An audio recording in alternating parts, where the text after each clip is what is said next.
그리고 또 이게 감아보면은 이게 대리석으로 만들어졌습니다. 대리석은 이게 비싼 돌이에요. 이 대리는 물론 대리석 산지가 많습니다만은 이 대리석은 뭐 땅 아무 데나 판다고 나오는 게 아니거든요. 대리석은 예나 지금이나 상당히 비싼 돌이에요. 그리고 이 대리석은 또 그 이탈리아 산이 또 아니에요. 어디서 왔는 거 아니? 지금으로 치면 이제 터키에서 온 돌입니다. 근데 그 멀리서 온 수입산이란 말이지. 근데 이게 그럼 언제적에 만들어진 거냐 하니까 이게 2200년 전에 만들어진 겁니다. 그 당시에 그 멀리서 이런 돌을 갖고 왔다. 이게 참 그래요. 이게 뭔가 이게 이해가 안 되죠. 그래서 저는 이제 그런 생각을 합니다. 이게 혹시 옛날에 그 분수를 장식하던 그런 조각이 아니었을까, 그런 생각을 하게 됩니다. 왜냐하면 고대 로마 때는 그 강의 신이나 또는 대양의 신의 얼굴을 한 그런 둥근 분수 조각들이 꽤 있었습니다. 그렇다면은 그 중에 하나가 지금 남아있는 게 아닌가, 그런 생각을 가끔 하게 됩니다. 그리고 제가 이제 얼마 전에 로마에서 찍은 게 뭔가 이런 분수를 어느 언덕에 가서 한번 보게 됐습니다. 이걸 보니까 더욱더 그런 생각이 많이 듭니다. 이것도 그 로마 시대에 만들어진 분수로 여겨집니다. 그렇다면은 이 진실의 입의 컨셉도 아마 저렇지 않았을까 하는 생각이 듭니다. 여러분들은 어떻게 생각하시는지 모르겠네요. 그러니까 입에서 이제 물이 이렇게 뿜어져 나오는 그런 컨셉이었을 거라고 저는 생각합니다. 자, 이 분수 얘기가 지금 나왔는데, 사실 그 로마라는 도시는 분수가 상당히 많은 그런 곳입니다. 로마 시내 안에는 크고 작은 분수들이 무지무지하게 많습니다. 그 족보 있는 분수만 해도 한 100여 개가 됩니다.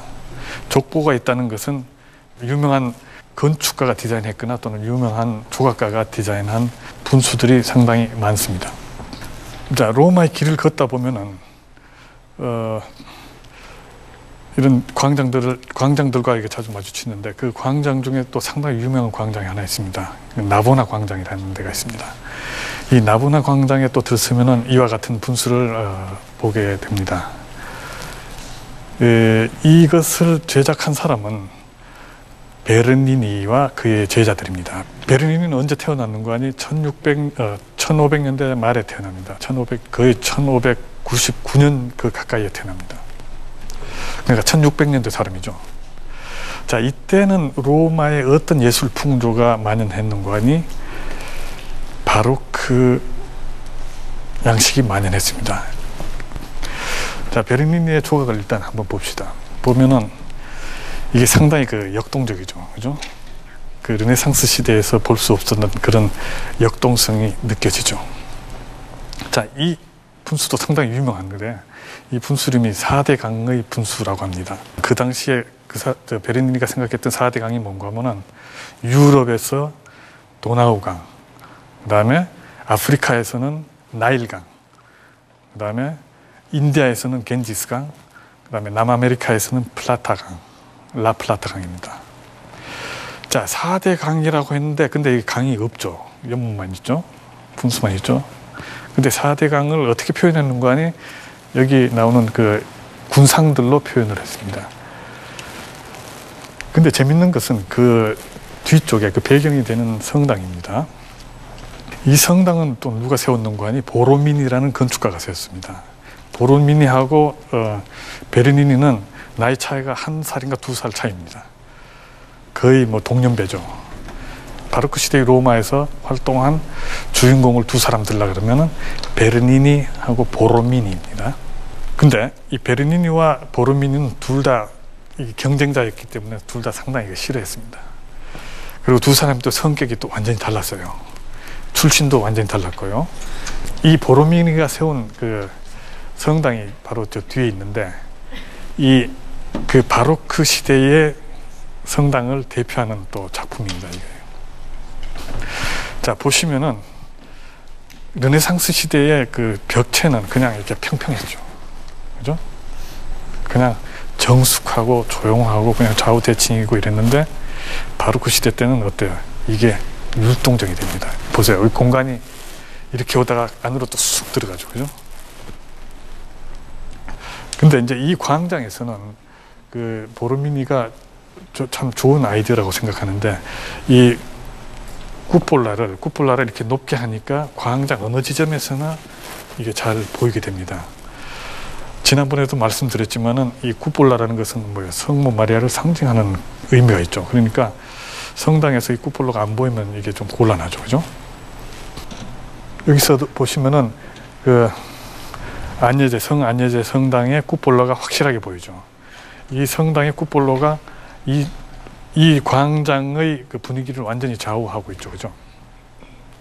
근데 이 광장을 보면 좀 신기하죠? 상당히 그 길쭉하죠. 이게 왜 그럴까요?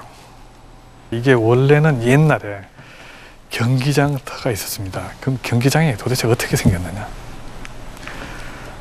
자, 밑에 U처럼 생긴 거 있죠? 저게 2000년 전에 2000년 전에 그 자리에 있던 경기장이었습니다. 저게 이제 나중에 다 허물어 없어지고 관중석 자리를 따라서 이제 건물이 세워진 게 바로 지금의 나보나 광장입니다. 그리고 보면은 그 로마 시가지는 어느 지점이나 이 고대 로마와 이렇게 연결이 되어 있다는 것을 우리가 알 수 있겠죠. 그죠? 그리고 로마에서 또 아주 그 유명한 분수 중에 하나가 이겁니다. 자, 스페인 광장의 분수입니다. 스페인 광장에 있는 분수인데, 이 분수는 보시다시피 뭐 땅 밑에 좀 있죠. 예? 저걸 왜 이렇게 좀 높이 하지 않았을까? 이 분수의 이름은 작은 배입니다. 작은 배의 분수입니다. 이거를 만든 사람은 베르니니의 아버지였습니다. 옛날에 이제 어떤 이야기가 있었는가 하니, 떼베레 강이 범람을 해가지고 이 지역이 전부 이제 물로 가득 찼다고 합니다. 그때 이제 물이 빠져나가고 나서 나중에 거기 보니까 배가 한 척 남아 있었다고 합니다. 근데 그걸 이제 모티브로 해가지고 이 배 모양의 분수를 만들었다고 합니다. 자, 배 모양의 분수를 만든 건 좋은데 왜 이렇게 낮게 만들었을까? 이 디자인의 이유가 있습니다. 자, 이쪽은 수압이 낮아서 그랬습니다. 수압이 낮아서 저런 분수를 만들었습니다. 자, 이 두 분수를 지금 봤는데요. 이제는 이제 본론으로 들어가서 트레비 분수로 가봅시다. 트레비 분수도 골목 사이를 걸어가다가 이렇게 갑자기 이렇게 만나게 됩니다.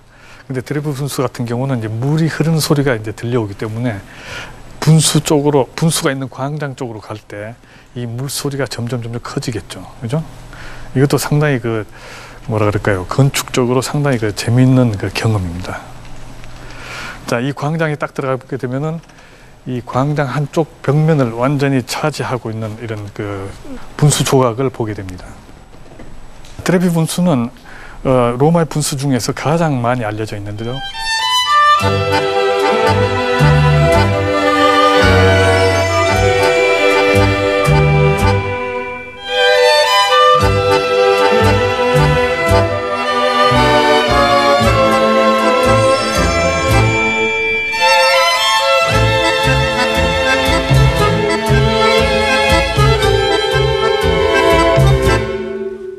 근데 사람들은 여기 가서 뭘 합니다. 사람들이 이렇게 많이 모이는데 가만 보면은 동전을 던집니다. 동전을 왜 던져요? 로마에 다시 돌아오기를 기원하는 마음에서 던지죠. 그죠? 자, 한 번 던지면 로마에 다시 돌아온다. 좋습니다. 두 번 던지면은 사랑을 찾게 된답니다. 세 번 던지게 되면은 이혼을 한답니다. 이혼이 성립된답니다. 트레비 분수 자주 가는데, 근데 아무리 봐도 이게 세 번 던지는 사람들은 없는 것 같아요. 모르죠. 밤에 살짝 와서 던지는 사람이 있을 수도 있겠죠. 자, 트리비 분수에 이제 돈이, 동전들이 이렇게 쌓인단 말이죠. 그럼 이 동전은 그럼 어디다 쓰느냐? 이걸 모아다가 카톡